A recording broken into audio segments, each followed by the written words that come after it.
intelligence that 900 armed men in the group of 30s? It's a very dangerous situation. But I'm surprised that the security advisor, decided to go public on this issue.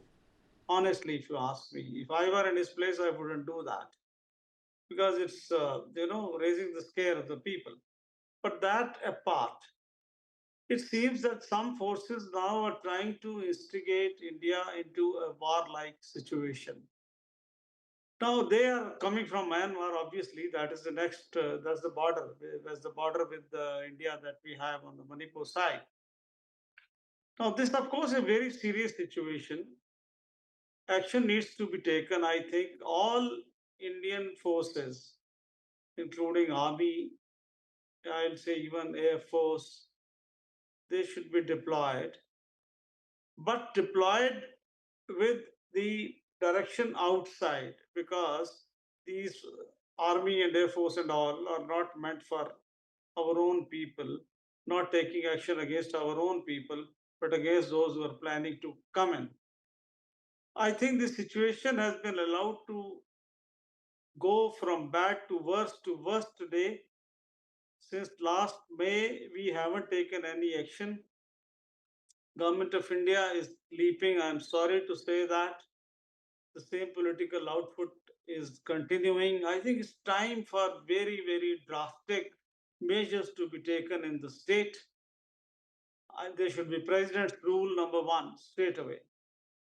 Officers should be posted from outside because most of the local officers, they have their local loyalties, and officers of proven capability, they should be taken. There are many who have served there earlier. They should be consulted and drafted if necessary. And there's so much to do. I think entire India's might must be deployed. I think this is the time. When will you do it? And whether it's diplomatically, whether it's politically, whether it is forces wise, I think all forces must be put together. And I think a senior union minister should be posted there. He must look after. Yeah, you wanted to say something, Karthik. Yes, Mr. Yeah. Vohra, you said local loyalties. Can you elaborate on that? Well, we all know, Metis have been supporting the Metis who have been fighting, and Kuki officers have been supporting the Kukis. In fact, when more than 4,000 weapons, imagine 4,500 weapons looted, there were reports that many of these weapons were handed over by the officers of the same clan to their own clan people. It's so well known. And imagine automatic weapons were given. But what Kuldeep said was more dangerous. These guys who are coming in, the weapons that they are having, and now the drones and the rockets that they are having, these they did not snatch from the Manipur police. Imagine 4,000 weapons plus all this, and somebody is financing it. And let me tell you who's financing it. These are the drug lords who are financing it. Manipur is at the tip of the Golden Triangle. Now, when Myanmaris started coming in, Chin people started coming in, and they are kith and kin of the cookies because there was pressure in Burma by the military regime. They started doing poppy cultivation here. Once the Manipur government came to know of it, they tried to identify them. This raised the hackles.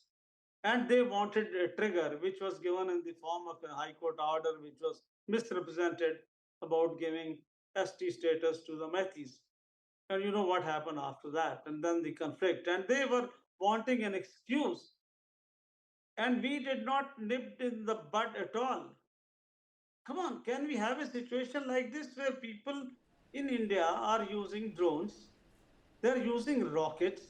It's not a war, a Gaza war. It's Correct. not a war between Absolutely. Hamas and It should have Israel. actually, you It's are not a war absolutely between right, sir. It Russia should and have outraged Ukraine. the entire establishment like a heavy hand, like the fist of Thor, I would say.